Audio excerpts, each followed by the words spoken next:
ప్రార్థన చేసినటువంటి పరిశుద్ధుడైన తండ్రి వీక్షణ ప్రభా ఈ లైవ్ కార్యక్రమాన్ని శ్రీరంగా ప్రారంభించిన చుట్టగా నాయన ఔరాఖ్యమ ప్రభా దేశవ్యాప్తంగా విడుదల, సంఘంలో విడుదల, వ్యక్తిగతంగా విడుదల దయచేయండి. ఈ కార్యక్రమం ద్వారా మీరు మహిమ పొందండి, చక్కగా నడిపించండి ప్రభా. పాటలు పాడుతున్న బిడ్డలు పట్టుకుని తోడండి, వాక్యం చెప్తున్న నీ దాసుని ప్రభా రిసి ప్రభా ఎన్నో రెట్లు అభిషేకం చేత నింపండి ప్రభా. ఈ కార్యక్రమం ద్వారా మహిమ పొందమని రిషిరాఖరంగా ఏసు శక్తి కలిగిన నామంలో వేడుకుంటున్నాను తండ్రి.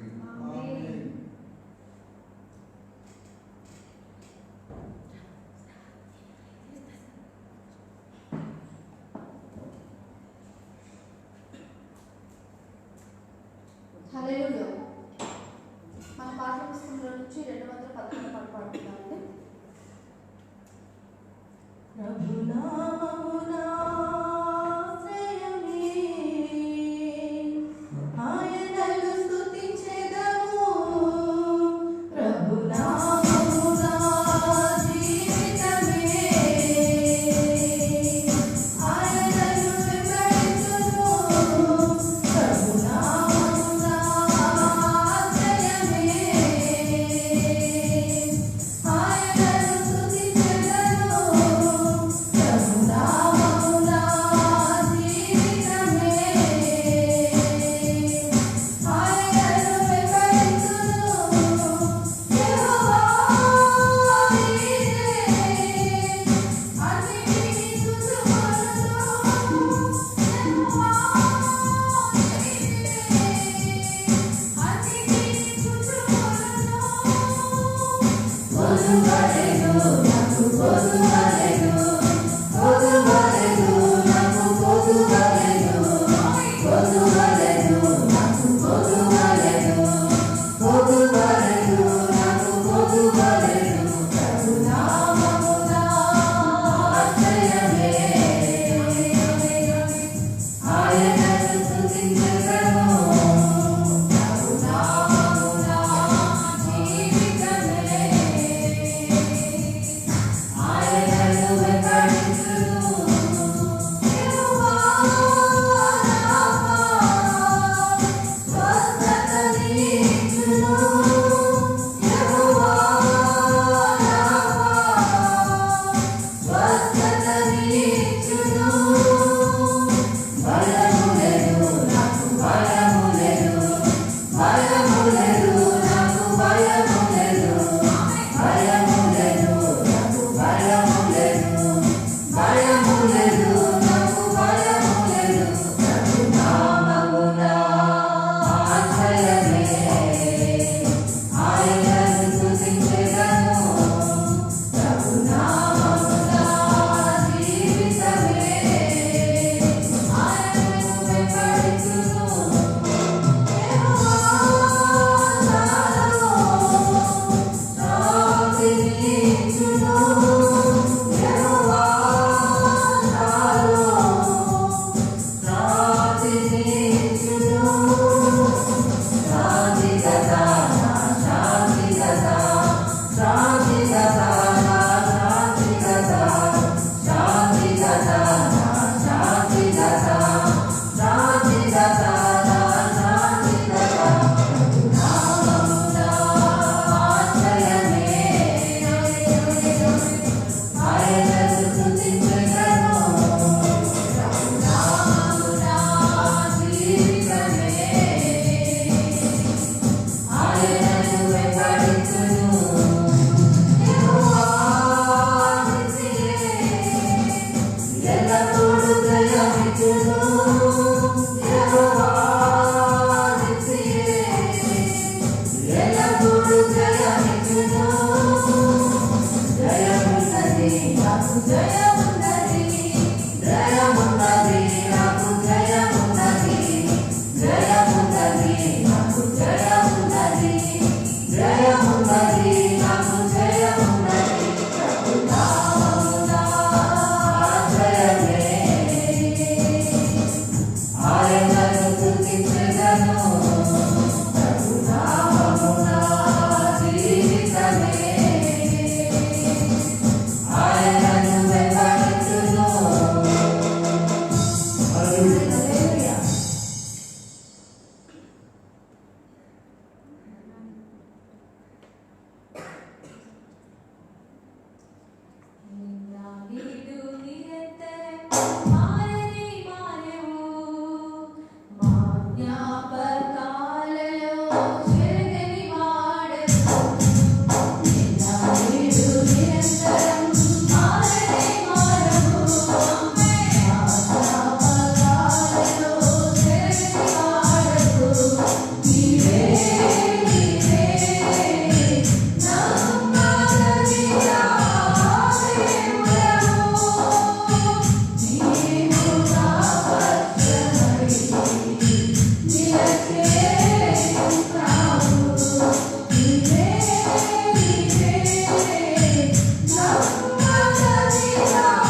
బాగా చదవాలి.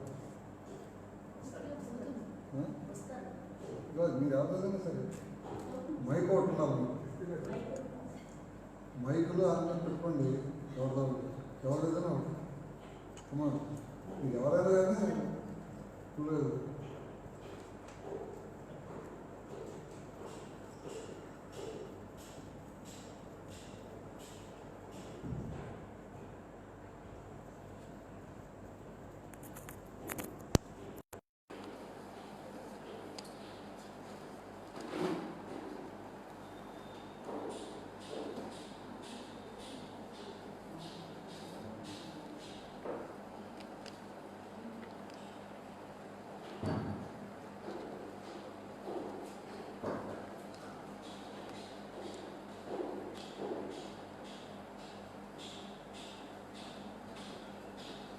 దేవుని పరిశుద్ధ నామమునకు ఘనత మహిమ ప్రభావములు ఇప్పుడు ఎల్లప్పుడూ కలుగునుగాక. మరి ఈ మే నెల 17వ తేదీ ఆదివారంలోనికి దేవుడు మనల్ని ప్రవేశపెట్టారు. దేవునికి స్తోత్రం కలుగునుగాక.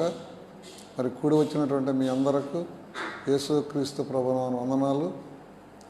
ఇక్కడ ఈ లాక్డౌన్ రూల్స్ వలన అందరూ చర్చికి రాకపోయినా ఇళ్లల్లో ఉండి ఆన్లైన్లో ఈ సందేశాన్ని ఆరాధనని అనుభవిస్తున్నటువంటి వాళ్ళందరికీ కూడా నా శుభాభివందనాలు తెలియజేస్తున్నాను. చిన్న ప్రార్థన చేసుకుందాం.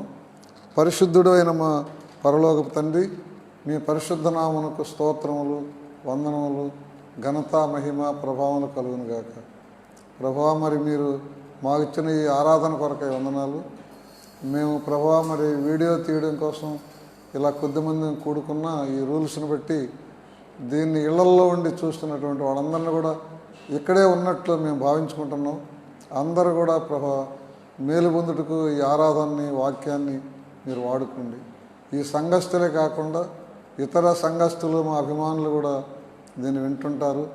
వాళ్ళకు కూడా దీవించమని మనం చేసుకుంటున్నాం. మీరే ఘనత మహిమ ప్రభావాలు పొందండి. మా ప్రభు అయిన యేసుక్రీస్తు వారి దివ్యనామమున వేడుకొనుచున్నాము తండ్రి. ఆమేన్. ప్రియులారా, మరి ఈరోజు చెప్పబోయే సందేశం ఏంటంటే దైవభక్తులు 3 రకాలు అనేది టాపిక్. ఏంటమ్మా ప్రిస్కిల్లమ్మ, ఏంటి టాపిక్? దైవభక్తులు 3 రకాలు. ఈ ప్రపంచంలో దేవుడు పుట్టించినటువంటి జీవరాశులు, మానవులే కాదు, జంతువులే కాదు, చేపలే కాదు, అన్నీ కూడా 3 రకాలు. మరి డిస్టర్బ్ అవ్వకండి, వినండి. ఒకటి జలచరాలు, అంటే నీళ్ళల్లో జీవించేవి. 2 నేలచరాలు, నేల మీద జీవించేవి. 3 ఉభయచరాలు, నీళ్ళల్లో ఉంటాయి, నేల మీద ఉంటాయి. అలా 3 రకాలు. ఇప్పుడు జలచరాలు ఏంటి? చేపలు. నేలచరాలంటే మనుషులేంటి, పశువులేంటి, అన్నీ కూడా నేలచరాలు. ఉభయచరాలంటే నీళ్ళల్లో ఉంటాయి, నేల మీద ఉంటాయి, కప్పలు, పాములు ఇలాంటివి. అట్లాగే దైవభక్తులు కూడా 3 రకాలు. ఒకటి ఎవరంటే సుఖాలు సౌఖ్యాలు ఉంటేనే, అన్నీ బాగుంటేనే దేవుడిని యందు భక్తి కలిగి ఉంటారు. అందుకని వాటి కోసమే దేవుడిని నమ్ముకుంటారు. వాళ్ళ దినాలు బాగుండాలని, వాళ్ళ యొక్క పరిస్థితులు బాగుండాలని. వస్తూ కనుక వాళ్ళకి ఏమన్నా అడ్డం తిరిగిందంటే పరిస్థితులు, ఇంకేమి దేవుడు అని వెనక తిరిగి వెళ్ళిపోతారు. వీళ్ళకి ఉదాహరణ యోబు భార్య మంచి ఉదాహరణ.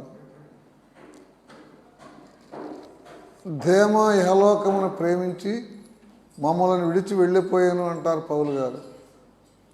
పౌలు గారి టీంలో ధేమ అనేటువంటి ఒక ఆయన ఉండేవాడు. దినాలు బాగున్నంతసేపు ఫాలో అయినాడు.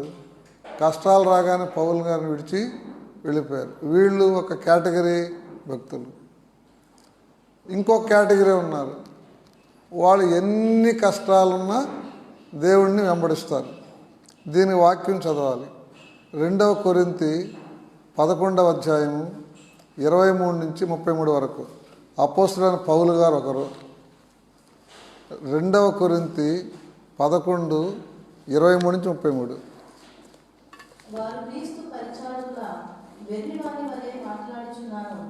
నేను మరి ఎక్కువగా క్రీస్తు పరిచారకులను, మరి విశేషముగా ప్రయాసపడితిని, మరి అనేక పర్యాయములు చెరసాలలో ఉంటిని, అపరిమితముగా దెబ్బలు తింటిని, అనేక మారులు ప్రాణాపాయములలో ఉంటిని. యూదుల చేత 5 మారులు, ఒకటి తక్కువ 40 దెబ్బలు తింటిని. 3 మారు బెత్తములతో కొట్టబడితిని, ఒకసారి రాళ్లతో కొట్టబడితిని. 3 మారు ఓడపడి శ్రమపడితిని, ఒక రాత్రి పగళ్ళు సముద్రములో గడిపితిని. అనేక పర్యాయములు ప్రయాణములలోను, నదుల వలనైన ఆపదలలోను, దొంగల వలనైన ఆపదలలోను, నా స్వజనుల వలనైన ఆపదలలోను, అన్యజనుల వలనైన ఆపదలలోను, పట్టణములో ఆపదలలోను, అరణ్యములో ఆపదలలోను, సముద్రములో ఆపదలలోను, కపట సహోదరుల వలని ఆపదలలోను ఉంటిని. ప్రయాసతోనూ కష్టములతోనూ, తరచుగా జాగరణములతోనూ, ఆకలి దప్పులతోనూ, తరచుగా ఉపవాసములతోనూ, చలితోనూ, దిగంబరత్వముతోనూ ఉంటిని. ఇంకనూ చెప్పవలసినవి అనేకములున్నవి. ఇవియునుగాక సంగములన్నిటిని గురించిన చింతయు కలదు. కాబట్టి అపోస్తలుడైనటువంటి పౌలు ఆయన మారకముందు సన్హెడ్రిన్ సభలో సభ్యుడు, పెద్ద విద్యావంతుడు, హోదా కలిగినటువంటి వ్యక్తి.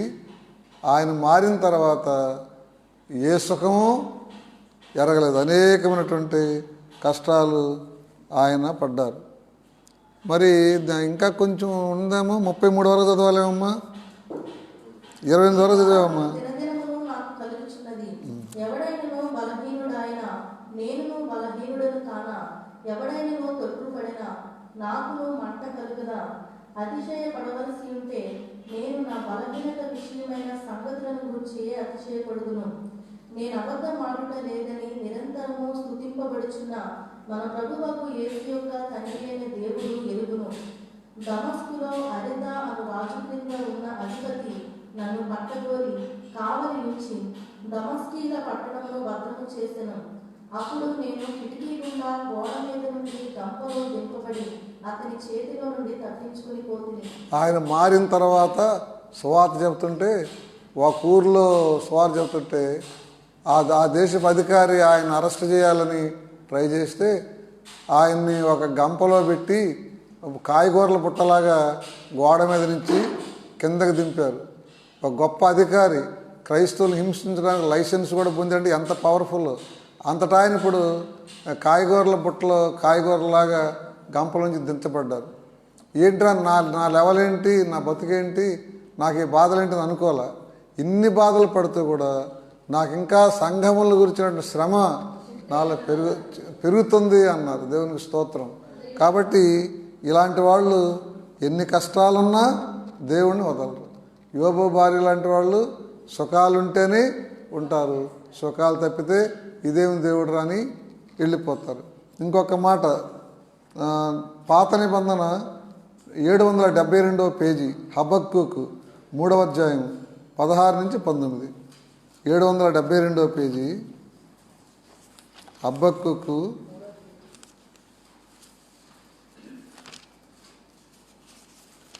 16 నుంచి 19. నేను వినగా జనుల మీదికి వచ్చేవారు సమీపించే వరకు నేను ఊరుకొని శ్రమ దినము కొరకు కనిపెట్టవలసి ఉన్నది. నా అంతరంగము కలవరపడుచున్నది. ఆ శబ్దమునకు నా పెదవులు కదులుచున్నవి, నా ఎముకలు కుళ్ళిపోవచ్చున్నవి, నా కాళ్ళు వణుకుచున్నవి. అంజూరపు చెట్లు పూయకుండినను, ద్రాక్ష చెట్లు ఫలింపకపోయినను, ఒలివ చెట్లు కాపులేక ఉండినను, చేనిలోని పైరు పంటకు రాకపోయినను, గొర్రెలు దొడ్డిలో లేకపోయినను, శాలలో పశువులు లేకపోయినను, నేను యెహోవా యందు ఆనందించెదను. నా రక్షణకర్త అయిన నా దేవుని యందు నేను సంతోషించెదను. ప్రభువకు యెహోవాయే నాకు బలము. ఆయన నా కాళ్లను వేడి కాళ్ళ వలె చేయును. ఉన్నత స్థలముల మీద ఆయన నన్ను నడువ చేయును. కాబట్టి ఈ హబక్కూకు లాంటి వాళ్ళు, పౌలు గారు లాంటి వాళ్ళు ఏ సుఖాలు లేకపోయినా, ఏ సౌఖ్యాలు లేకపోయినా, అన్నీ కష్టాలే అయినా, అన్నీ నష్టాలే అయినా, బంగారం పట్టుకుంటే మట్టి అయిపోతున్నా వాళ్ళ నా దేవుడే దేవుడు దేవుడు దేవుడు అంటారు. వాళ్ళకు వర్గం. ఇంకొక మూడో వర్గం ఏంటంటే ఉభయజీవులు. సుఖాలలో ఉన్న భక్తులుగానే ఉంటారు, కష్టాల్లోకి వచ్చిన భక్తులుగానే ఉంటారు. దీనికి అబ్రహాం గారిని దేవుడు తన స్వజనుల మధ్య ఉన్న నువ్వు బయటికి రా నా కోసం అంటే ఎంత దూరం ఎక్కడికైనా ఏం తెలియకుండా అమాయకుడిగా వచ్చేసాడు. ప్రయాణం చేస్తా ఉన్నాడు. దేవుడు ఒక చోట ఇక్కడే నీకు చెప్పిన స్థలం అంటే అక్కడ గుడారం కట్టి బలర్పించాడు. దేవుడు తను ఆశీర్వదించారు. అప్పుడు స్తోత్రం అన్నాడు. నీ కొడుకుని నాకు కోసం చంపు అన్నారు, దానికి స్తోత్రం అన్నాడు. కొడుకుని చంపన్నాడు అంటే ఆయన ఇస్తే పుచ్చుకుంటాడు, ఆయన తిరిగి ఇమ్మంటే ఇచ్చేస్తాడు. ఉభయజీవి ఎవరు? అబ్రహాం. అలాగే మోషే రాజప్రసాదంలో రాజకుమారుడుగా రాజు హోదాలో సుఖ సౌఖ్యాలు అనుభవించిన దైవభక్తుడి. మిథ్యాన్ అరణ్యాన్ని పోయి గొర్రెలు మేపిన దైవభక్తుడి. నేను బతికిన బతికేంటి, ఈ గొర్రెలేంటి, నా చింతకి ఇదేనా అని అనలేదు ఆయన. ఎందుకంటే వీళ్ళు అలాంటి వాళ్ళు. ఎవరు వీళ్ళంతా? ఉభయజీవులు. యోబు కూడా ఉభయజీవి. ఆ తూర్పు దేశపు జనులలో అతనంత ధనవంతుడు లేడు, అప్పుడు భక్తి చేశాడు. సమస్తం పోయింది, అప్పుడు భక్తి చేశాడు. యెహోవా మనకు మేలు చేస్తేనే ఆరాధించేది, ఆయన కీడు చేస్తే ఆరాధించొద్దా అన్నారు భార్యతోటి. దానియేలు రాజుగారు కింద నెక్స్ట్ రాజు అంతటి హోదాలో ఉన్న భక్తి చేశాడు. నువ్వు ప్రార్థన చేయొద్దు, ప్రార్థన చేస్తే సింహాల బోన్లో వేస్తాను అన్నా భక్తి చేశాడు. సింహ బోన్లో పడుతున్నా భక్తి చేశాడు. రాజు అంతటోడుగా ఉన్నా భక్తి చేశాడు. అలాగే శద్రక్ మేషక్ అబేద్నెగోలు రాజుగారు ఆస్థానంలో ఉద్యోగస్తులుగా ఉన్నా భక్తి చేశారు. అగ్నిగుండానికి పోవాల్సి వచ్చినా భక్తి చేశారు. అలాగే యోసేపు ఎన్ని అన్నలు అమ్మినా ఎన్ని చేసినా భక్తుడిగానే ఉన్నాడు.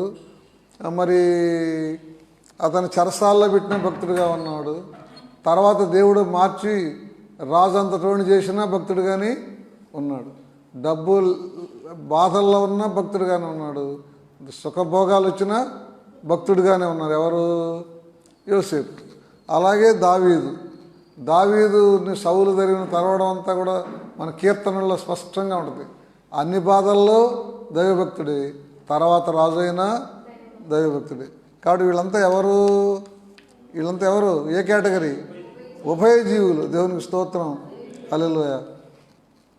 అయ్యా, మనకు ఒక సందేహం, ఒక ప్రశ్న.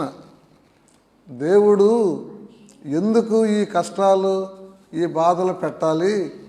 ఏకదాటిగా ఆయన చేతిలో సమస్త సౌఖ్యాలు ఉన్నాయి, మంచే చేయొచ్చు కదా, బాధలు ఎందుకు పెట్టాలి అని మీరు అనుకోవచ్చు. ఎవరైనా అనుకోవచ్చు. ఈ ఫేస్బుక్లో ఎంతోమంది చూస్తుంటారు కదా, వాళ్ళు కూడా అనుకోవచ్చు. ఎందుకంటే దేవుడు ఎందులో ఉన్నా ఆయన తోడుగా ఉంటే ఆయన శక్తి సామర్థ్యాలు కలవు అని మనసులు తెలుసుకోవడానికి మీ ఇక్కడ ఒక వాక్యం చదివి చూపిస్తాను. 1వ రాజులు 20వ అధ్యాయము 23 నుంచి 29 వరకు చదవాలి. మొదటి రాజులు 20వ అధ్యాయము 23 నుంచి 29 వరకు. అయితే సిరియా రాజు సేవకుడు అతనితో ఇలాగ మనవి చేసి, చూడండి, సిరియా దేశపు బెన్హదద్దు ఇజ్రాయెల్ దేశం మీదకి యుద్ధానికి వచ్చాడు. వస్తే అతని ఆస్థానంలో వాళ్ళు చెప్పారు, చదవండి. వారి దేవతలు కొండ దేవతలు గనుక వారు మనకంటే బలవంతులైంది. అయితే మనము మైదానమందు వారితో యుద్ధము చేసిన ఎడల నిశ్చయముగా వారిని గెలుచుదుము. ఇందుకు మీరు చేయవలసినదేమనగా ఆ రాజులలో ఒక్కొక్కని వారి ఆధిపత్యంలో నుండి తీసివేసి వారికి బదులుగా సేనాధిపతులను నిర్ణయించి, నీవు పోగొట్టుకున్న బలము ఎంతో అంత బలమును, గుర్రములకు రథములకు రథములను లెక్కించి పోగు చేయము. చూడండి, ఈ సిరియా దేశపు రాజు ఇజ్రాయెల్ దేశం మీద యుద్ధానికి వచ్చాడు. అప్పుడు అతని సైన్యాధిపతులు ఏం చెప్పారంటే, ఇజ్రాయేలీల యొక్క దేవుడు దేవతలు కొండదేవుడు. ఆయన కొండల మీద కనుక యుద్ధం చేస్తే వాళ్ళని మనం గెలవలేము. ఎందుకని? వాళ్ళ దేవుడు కొండదేవుడు. కనుక మనం మైదానాలలో కనుక యుద్ధం చేస్తే ఆయన మైదానంలో బలం ఉండదు. ఎవరికి? యెహోవా దేవుడికి. అక్కడైతే మనం గెలుస్తాము, వాళ్ళు ఓడిపోతారు. ఇక్కడ సెట్టింగ్ ఫిట్టింగ్ ఎక్కడ పెట్టుకుందాం అన్నారు? మైదానాల్లో పెట్టుకుందాము. అక్కడ యెహోవా దేవుడు పని సాగదు, ఆయనకి అక్కడ చేత కాదు, కొండల మీద అయితేనే శాతనమును అని చెప్పినారు. ఎవరు? ఆ బెన్హదద్ యొక్క తాలూకా సైన్యాధిపతులు. అప్పుడు దేవుడు ఒక ప్రవక్తను పంపించాడు. 28వ వాక్యం. అప్పుడు 28వ వాక్యం.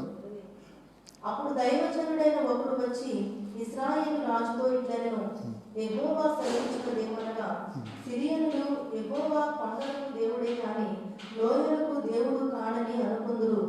అయితే నేను యెహోవానై ఉన్నానని మీరు తెలుసుకున్నట్లు ఈ గొప్ప సమూహం అంతయు నీ చేతికి అప్పగించెదను. వారు ఎదురు ముఖములుగా 7 దినములు గుడారులు వేసుకుని ఉండిన తరువాత 7వ దినమందు యుద్ధమునకు కలుసుకొనగా ఇశ్రాయేలు వారు ఒక దినమందే సిరియన్ల కాల్బలము 1,00,000 మందిని హతము చేసిరి. చాలు. కాబట్టి దేవుడు ఒక ప్రవక్తను పంపించి ఇజ్రాయెల్ రాజుకి ఏం చెప్పారంటే, యెహోవా దేవుడు కొండలకే దేవుడు కానీ మైదానాలకు దేవుడు కాదని వాళ్ళు చెప్పుకుంటున్నారు.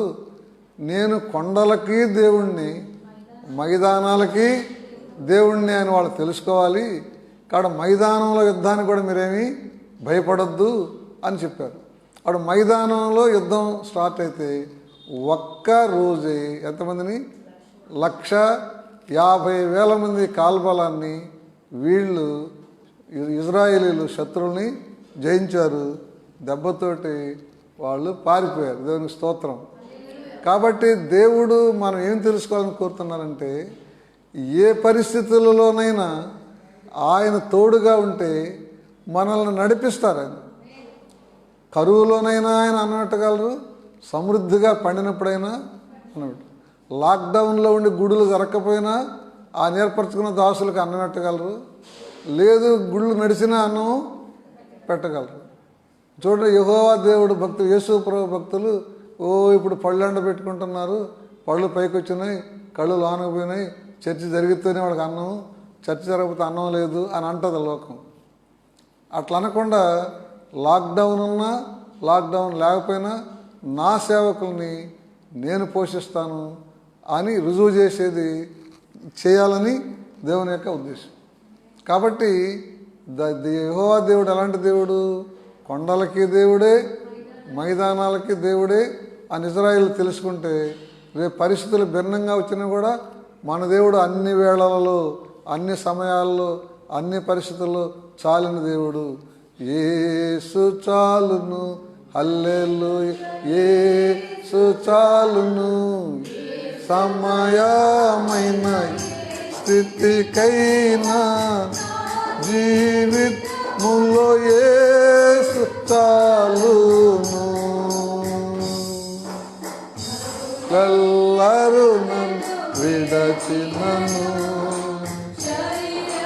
కుళ్ళి కృషించినను, నరులెల్లరు నన్ను విడచినను, శరీరము కుళ్ళి కృషించినను, హరించిన ఐశ్వర్యము విరోధి వల్లెను విడచినను, హరించిన ఐశ్వర్యము విరోధి వల్లెను విడచినను. యేసు చాలును, హల్లెలూయా, యేసు చాలును, సమయమైన స్థితికైనా జీవితములో. ఆమేన్. మనం ఆ విశ్వాసం దగ్గరికి డరైవ్ అవ్వాలని, ఆ విశ్వాసం దగ్గర రావాలని దేవుడు కోరుతున్నారు. అంతేగాని అక్కడ కాపాడగలరు, ఇక్కడ కాపాడలేరు అని కాదు. దేవునికి స్తోత్రం, హల్లెలూయా. రాజకుమార్ గారి దంపతులకి ఇద్దరికీ ఉద్యోగాలు లేవు. రాజకుమారి అత్తగారు వాళ్ళు డబ్బులు ఇచ్చేయగలిగిన వాళ్ళు కాదు. మరి 4 అపార్ట్మెంట్లు ఇల్లు కట్టుకున్నారు అంటే ఎలా కట్టుకున్నారు? వాళ్ళు నమ్మకస్తులు కాబట్టి దేవుడు కట్టించారు. అది నాకు చెప్పాలనిపిస్తుంది, చెబుతున్నాం. మీకు అభ్యంతరం ఏంటో? ఇవాళ వాళ్ళకి పెళ్లి రోజు. రాజన్నకి ప్రిస్కల్లక్కకి ఇవాళ పెళ్లి రోజు, నాకు అక్కే ఇవాళ పెళ్లి రోజు. దేవుని స్తోత్రం. ఈ పెళ్లి రోజు వాళ్ళ భక్తిని, దేవుడు వాళ్ళకి ఇచ్చిన ఆశీర్వాదాన్ని నేను తలంచుకుంటున్నా. Praise the lord. కాబట్టి దేవుడు ఏ జీరోలో ఆయన హీరో చేయగలరు. యేసు ప్రభు మనకు తోడుగా ఉంటే జీరోగా ఉన్నవాడిని హీరోగా చేయగలరు. ఆయన గర్విష్ఠుడిని హీరోగా ఉన్న జీరోగా చేయగలరు. దేవునికి స్తోత్రం. కాబట్టి యేసు క్రీస్తు ప్రభు మనకు తోడుగా ఉంటే మనం జీరోలో ఉన్నా ఆయన హీరోగా చేస్తారు. ఆయన గర్వించి నా కండబలం, నా అండబలం అనుకుంటే హీరోగా ఉన్నవాడిని ఆయన జీరోగా చేస్తారు. యేసు ప్రభువారు తన శిష్యుల్ని సేవకు పంపించినప్పుడు ఓ ట్రైనింగ్ ఇచ్చారు. చూడండి, లూకా సువార్త 9:1-4 వరకు. లూకా 9:1-4 వరకు.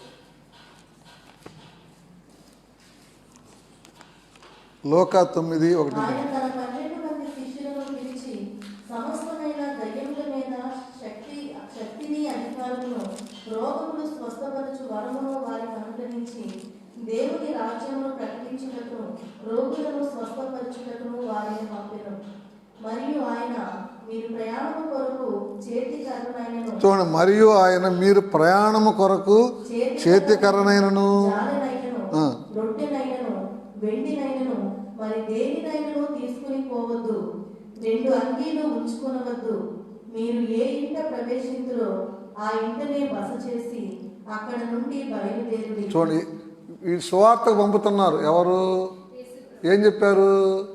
మీరు క్యాష్ ఇన్ హ్యాండ్ కానీ, మీరు 2 జతల బట్టలు కానీ, మీ సేవలో సెక్యూరిటీ కోసం ఏ బందోబస్తు కానీ చేసుకోవద్దు, ఒట్టి చేతులతో పొండి అని చెప్పారు.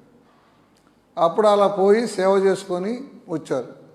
తర్వాత సెకండ్ టైం పంపుతున్నారు. లూకా 22:35-36. లూకా 22:35-36. మరియు ఆయన సంచియు జాడయు చెప్పులను లేకుండా నేను మిమ్మల్ని పంపినప్పుడు మీకు ఏమైనాను తక్కువాయన అని వారిని అడిగారు. యేసుప్రభు సెకండ్ టైం పంపుతున్నారు. అబ్బాయి, మిమ్మల్ని పర్స్ కానీ, పర్సులో బ్యాలెన్స్ కానీ, ఇంకేదన్నా సెక్యూరిటీ వెండి బంగారాలు కానీ, 2 జతల బట్టలు కానీ ఏమి తీసుకెళ్ళొద్దు అన్నాను. కట్టుబట్టలతో ఒట్టి చేతులతో పొమ్మన్నాను. అప్పుడు మీకు ఏదైనా తక్కువైందా అని అడిగారు. ఏమన్నారు వాళ్ళు? మాకేమీ తక్కువ కాలేదయా అన్నారు. ఇప్పుడు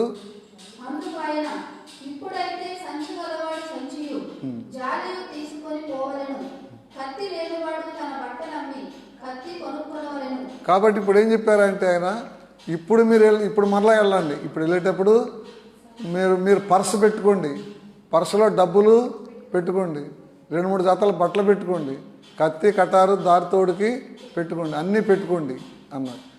మరి ముందెందుకు పెట్టుకోవద్దన్నారు? ఏమీ లేకుండా జీరోలో పోయినా నేను కాపాడుతా, అన్నీ కలిగిపోయినా నేను అది మీకు తెలియాలి. అందుకోసం ఈ ట్రైనింగ్ ఆయన ఇచ్చారు. ఆయనకేమండి, ఆయనకి బ్యాంక్ బ్యాలెన్స్ ఉంది, ఫారిన్ నీడ్స్ ఉన్నాయి, ఆయనకి అది ఉంది ఇది ఉంది, అందువలన సేవ చేస్తున్నాడు అని అంటారు.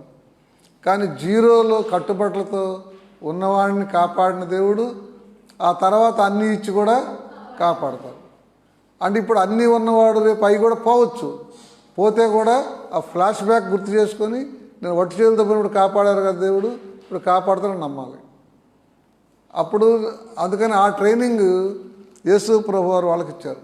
అందుకని ఆయన కొండలకే దేవుడు కాదు, మైదానాలు కూడా దేవుడు. ఆయన bank balance cash in hand ఉంటే కానీ పోషించే దేవుడు కాదు. వట్టి చేతులతో పోయినా కూడా నీకు ఎక్కడ ఆహారం ఎక్కడైనా ఇస్తారు. దేవునికి స్తోత్రం. అది తెలియాలి అని దేవుడి యొక్క ఉద్దేశం. కాబట్టి మనం ఎలా ఉండాలని దేవుడు కోరుతున్నారు? ఈ 3 రకాలలో జలచరాలు, నేలచరాలు, ఉభయచరాలు చెప్పుకున్నాం కదా. ఉభయచరాలుగా ఉండాలి. అన్నీ ఉన్నా స్తోత్రమే, అవన్నీ పోయినా స్తోత్రమే. పోయినా మరలా అయినా ఇవ్వగలిగినట్టు దేవుడు. నేను దేవుని సేవ కొరకు వచ్చినప్పుడు ఒక్క ప్యాంటు ఒక్క షర్ట్తోనే వచ్చాను కాకినాడ. అలాగే అక్కడి నుంచి ఉయ్యూరు పోయేటప్పుడు ఒక్క ప్యాంటు ఒక్క షర్ట్తోనే పోయాను. అక్కడి నుంచి వైజాగ్ వచ్చినప్పుడు ఒక్క ప్యాంటు ఒక్క షర్ట్తోనే ఉన్నాను. ఇంకొక జత కొనుక్కోవడానికి డబ్బులు ఉండేవి కాదు. ఆ వచ్చిన చందాలు ఇంకో జత బట్టలు కొనుక్కోవడానికి పనికొచ్చేవి కాదు. విశాఖపట్నంలో మంచి సంఘస్థులతో కూడుకొని సేవ చేస్తున్నా ఆ వచ్చే ఆదాయం ఒక జత బట్టలకి పనికొచ్చేవి కాదు. ఆ రోజుల్లో మాకు జైలర్ సిస్టర్ గారు, జైలర్ గారి కుటుంబం మా చర్చిలోకి, మా సేవలోకి వచ్చారు. ఇంతమంది పాత జైలు తెలుసా మీకు? పాత జైలు తెలుసా మీకు? అక్కడ జైలు రోడ్డు, అక్కడ పాత జైలు ఉండేది. రామనగర్ నుంచి వచ్చే దారిలో రోడ్డు ఉండేది. రోడ్డు పక్కనే జైలర్ క్వార్టర్స్ ఉండేవి. ఆ జైలర్ క్వార్టర్లోనే జైలర్ గారి కుటుంబం ఉండేది. రాజారత్నం గారు, విజయ సిస్టర్ ఉండేవాళ్ళు. వాళ్ళు మాకు సంఘంలోకి సేవలోకి వచ్చారు. వాళ్ళకి నేను బాప్తిసం ఇచ్చాను, సభ్యులైనారు.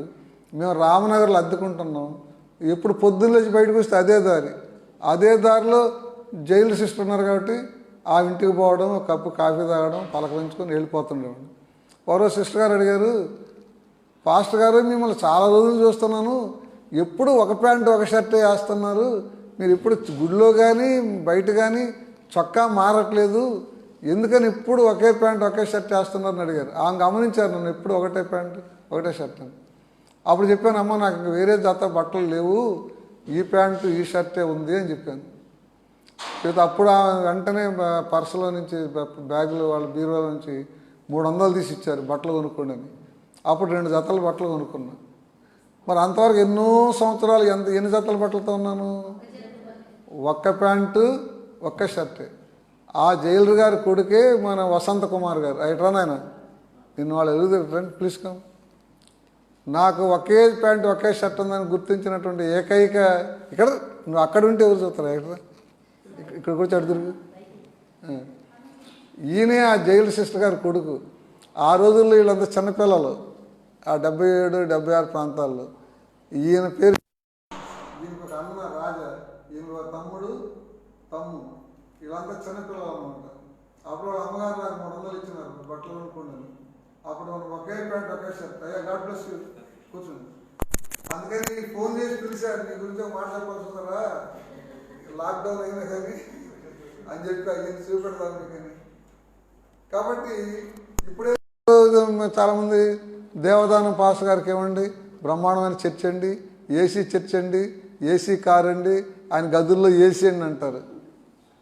ఇప్పుడు ఏసీ కానీ గోసి లేని సంవత్సరాలు ఎన్నో గడిపాడు దేవదానం పాస్టర్. అది ఎవరో తెలుసు. ఇప్పుడు ఏసీ కనపడుతుంది కానీ అప్పుడేమీ లేదు, అప్పుడు ఈయనకి గోసే లేదు. దేవునికి స్తోత్రం. మరి ఆ రోజుల్లో ఉభయజీవిలాగా దేవుడిని సనకుండా గొనకుండా నా సభ్యులు స్కూటర్ల మీద తిరుగుతుంటే, వాళ్ళ పండగలకు వచ్చినప్పుడు కొత్త కొత్త బట్ట కొనుక్కుంటుంటే నేను అలాగే ఆ ప్యాంటు ఆ షర్ట్తోనే ఉన్నాను. కానీ ఏసయ్యా నాకు షర్ట్ లేదయ్యా పండగని ఏనాడు అడగలేదు. అలాగ 1 సంవత్సరం కాదు, ఎన్నో సంవత్సరాలు, ఫ్రమ్ 69 ఆన్వర్డ్స్. ఇప్పుడు దేవుడు నన్ను ఈ ప్లేట్కి మార్చారు.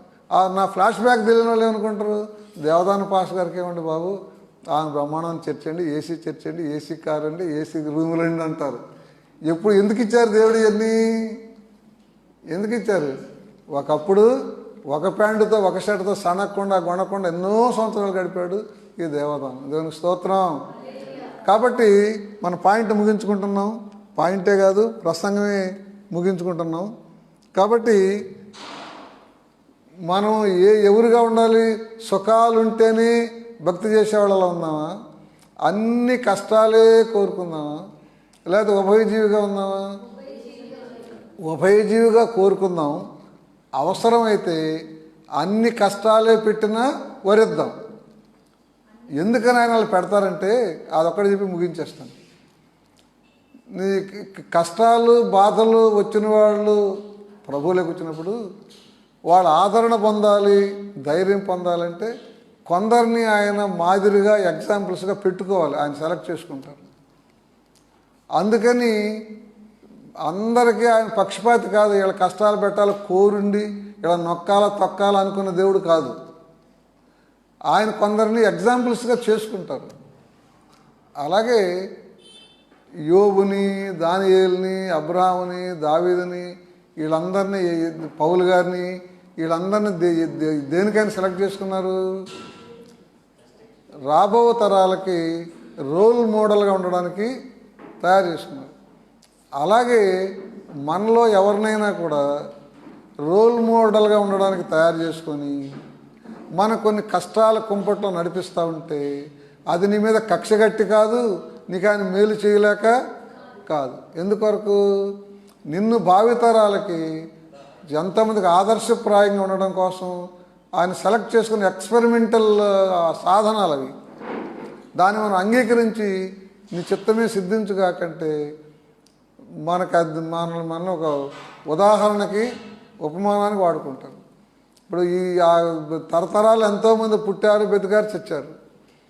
మరి ఈరోజు కొంతమందినే ఎందుకు మనం బైబిల్లో నేర్చుకుంటున్నామంటే మనకు లెసన్స్ కోసం దేవుడు ముందు రోజుల్లో నిన్ను ఒక లెసన్గా ఉండడానికి దేవుడు ఏర్పరచుకొని నిన్ను కొన్ని కష్టాలు గుండా, సమస్యలు కూడా నడిపిస్తుంటే, ప్రభా ఇది నీ మహిమార్థమై ఇది అవసరమైతే నన్ను వాడుకోవాలనుకుంటే నీ ఇష్టం ప్రభా, నేను నీ సొత్తు అని అంటే ఆయన he will please very happy, చాలా సంతోషపడతారు. ఎవరు? దేవుడు. కాబట్టి మీకు ఇప్పుడు అర్థమైనట్టేనా? ఏమర్థమైంది? భక్తులు 3 రకాలు. ఒకరు కష్టాలలో ఉంటే భక్తి చేయరు, సుఖాల్లో ఉంటేనే చేస్తారు. కొందరు ఎన్ని కష్టాలైనా భక్తి చేస్తారు. కొందరు కష్టాలున్నా భక్తి చేస్తారు, సుఖాలున్నా భక్తి చేస్తారు. కొందరిని పర్టికులర్గా ఎందుకు కష్టాలలో ఉంచి నడిపిస్తారు? అది తెలియాలి మనకి. ఎందుకని? నిన్ను ఎవరికో కొందరికి రోల్ మోడల్గా చేయడానికి, ఆదర్శప్రాయం చేయడానికి వాడుకుంటారు. వాడుకుంటే దానికి ఓకే అనాలి. కానీ ఏం ప్రభావ ఊరంతటి వదిలేసి నన్ను ఎందుకు కొట్టుకున్నావు, నా ఇంట పడ్డావు, నన్ను బాధ పెడుతున్నావు అని అనకూడదు. సరేనా? దేవునికి స్తోత్రం. ప్రార్థన చేసుకుందామా? ప్రిస్కల్లమ్మ దంపతులకి ప్రార్థన చేద్దాం. ఇవాళ వాళ్ళ మ్యారేజ్లో రండి, మీకు రండి, ప్లీజ్ కమ్. 18 సంవత్సరాలు అయిందమ్మా మీకు పెళ్ళయి? కాదు, 18 completed.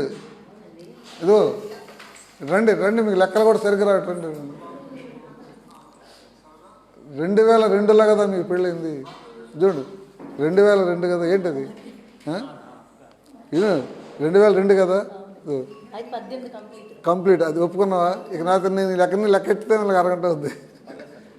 18 completed, you have entered into 19. ఓకేనా? ప్రార్థన చేసుకుందాం. బుజ్జమ్మ ప్రార్థన చేయడం వీళ్ళ కోసం. ఆఖరి ప్రార్థన నేను చేస్తాను.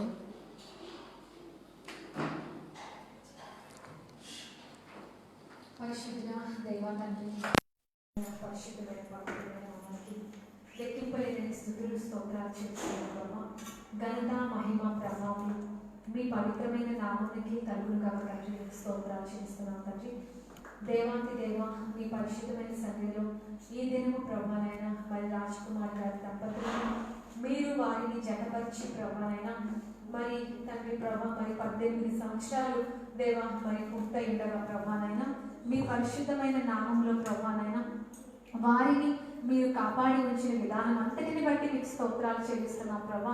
ఆ చిన్న కుటుంబంలో వచ్చిన ప్రతి ఒడిదుడుకులను, ఇరుకులను, ఇబ్బందులను, శోధనలు అన్నిటినీ కూడా జయింపచేసి ప్రభానైనా వారిని ఉభయ జీవులుగా తండ్రి మీరు ఉంచినందుకు మీకు స్తోత్రాలు చెల్లిస్తున్నాం తండ్రి. మీకు వందనాలు. మరి కష్టాలలో తండ్రి వారు భక్తిని చేయడం కాదు, సుఖాలలో కూడా భక్తిని చేయగలిగేటట్లుగా వారిని మీరు ఉంచారు. మీకు స్తోత్రాలు తండ్రి. సేవకులుగా మేము కూడా దానికి ఎరుగుదాం తండ్రి. మీకు స్తోత్రాలు. అయినా అన్నిటిలో కూడా ప్రభా కుటుంబాన్ని మీరు కాపాడి ఉంచిన విధానం ఎంతో గొప్పది ప్రభా. మీకు స్తోత్రాలు. సిరియన్లో అనుకుంటున్నట్లుగా మీరు తండ్రి కష్టాలలో ఉన్న వారిని వదిలేయడం కాదు దేవా బాగా ఉన్న వారిని తండ్రి చూడడం కాదు కానీ ప్రభా నాయన మీరు కొండలకి మాత్రమే దేవుడు కాదు కానీ మీరు మైదానాలకి కొండలకి అన్నిటికీ కూడా మీరు దేవుడై ఉన్నారు ప్రభా. మీకు స్తోత్రాలు చెల్లిస్తున్నాం తండ్రి, మిమ్మల్ని మేము మహిమ పరుస్తున్నాం ప్రభా. ఈ కుటుంబాన్ని బట్టి ప్రత్యేకంగా మీ సన్నిధిలో మిమ్మల్ని మేము స్తుతిస్తున్నాం తండ్రి. మీకు స్తోత్రాలు తండ్రి, మీరు చేసినటువంటి ప్రతి మేలును బట్టి మీకు స్తోత్రాలు చెల్లిస్తున్నాం. ఈ రోజు ఈ 2020వ సంవత్సరం వారి కుటుంబ జీవిత విధానాన్ని మీరు ఒడ్డుకు చేర్చినందుకు మీకు స్తోత్రాలు చెల్లిస్తున్నాం తండ్రి. మహిమ దేవునికే అని మేము పలుకుచున్నాము. ఈ నూతనమైనటువంటి వివాహ సంవత్సరము వారి జీవితంలో బలమైన ఆశీర్వాదాన్ని, పరిశుద్ధాత్మ అగ్ని బ్యాప్టిజంను తండ్రి ప్రభా ఆ భార్య భర్తలు ఇద్దరికి వారి ఇద్దరి బిడ్డలకు మీరు అనుగ్రహించమని ప్రార్థిస్తున్నాం తండ్రి. మీకు వందనాలు. కొద్దువుగా ఉన్న ప్రతి దానిని కూడా మీరు తీర్చినందుకు, తీరుస్తున్నందుకు, మీరు తోడుగా ఉన్నందుకు మీకు స్తోత్రాలు చెల్లిస్తున్నాం. ఆయుష్ని, ఆరోగ్యాన్ని యేసుక్రీస్తు నామములో వారికి మేము విడుదల చేస్తున్నాం తండ్రి. మీకు వందనాలు. సంపూర్ణమైనటువంటి పరిశుద్ధాత్మ అగ్ని శక్తితో ప్రభానైనా ఈ నూతనమైన సంవత్సరంలో వారు నడిపింపబడగలిగినట్లుగా మీ కృపను దయచేయమని వేడుకుంటూ యేసు నామం పేరట ఈ ప్రార్థనను మీకు సమర్పిస్తున్నాము తండ్రి. ఆమేన్. మరి మనం కానుకలు పట్టలేదు వరకు ఎవరైనా కానీ నేను కానుక తెచ్చానండి అనుకుంటే ఈ ట్రేలో పెట్టండి. నీవు చేసిన ఉపకారములకు నేనేం చెల్లితుని పాట పాడుతూ కానుకలు పట్టమని అనలా.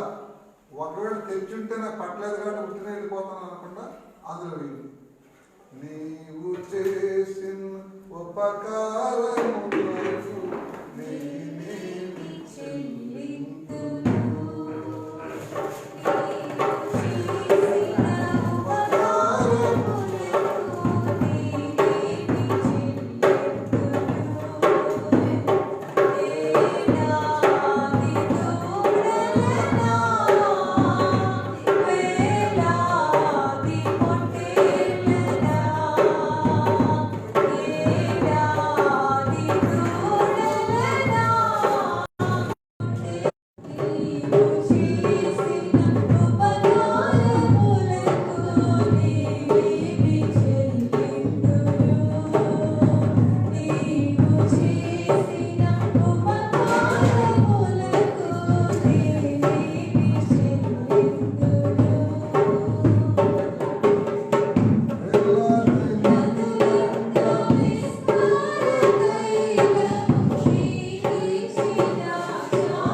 ఆశీర్వాదంతో ఈ ఆరాధన ముగించుకుంటున్నాం.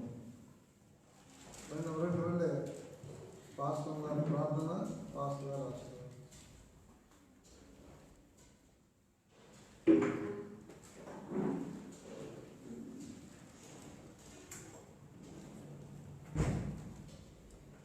ప్రార్థన చేసుకున్నామండి. హల్లెలూయా, హల్లెలూయా. స్తోత్రం ప్రభా. మహాపరిశుద్ధమైన మా ప్రియ పరలోకపు తండ్రి, మీ పరిశుద్ధమైన ఘనమైన శ్రేష్టమైన బలమైన నామమును బట్టి మీకు లెక్కింపలేని వందనాలు, స్తుతులు, స్తోత్రాలు ప్రభా. నాయన మీ పునరుద్ధాన దినమున ప్రభా మీ మందిర ఆవరణంలో ప్రభా తండ్రి మీ సేవకులమైన మేము చేరి ప్రభా దేవ తండ్రి నాయన దేవ ప్రభా తండ్రి నాయన నేను స్తుతించి మిమ్మల్ని ఘనపరిచి ప్రభా మిమ్మల్ని ఆరాధించే కృపను, ధన్యతను, భాగ్యము ప్రభా నాకు మాకు మీరు అనుగ్రహించినందుకు మీకు లెక్కింపలేని వందనాలు, స్తుతులు, స్తోత్రాలు చెల్లించుకుంటూ ఉన్నాము తండ్రి.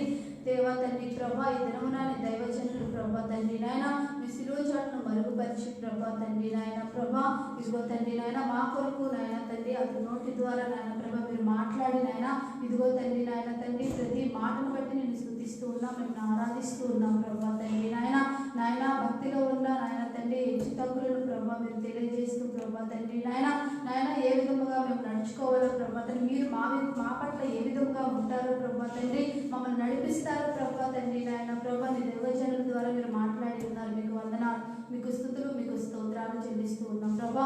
విత్తబడిన వాక్యం మా హృదయంలో భద్రపరుచుకొని ప్రభా తండ్రి కష్టంలోను సుఖంలోను బాధలోను నిందలోను ఆశీర్వాదంలోను అన్నిటిలోనూ కూడా నాయన ప్రభా తండ్రి నాయన మేము మిమ్మల్ని స్తుతించే వారుగా మిమ్మల్ని ఆరాధించే వారుగా ప్రభా మా హృదయం నందు మిమ్మల్ని నిలుపుకొని నీ విడిచిపెట్టిన దేవుడు అని ఎడబాయిన దేవుడు అని ప్రభా తండ్రి నాయన.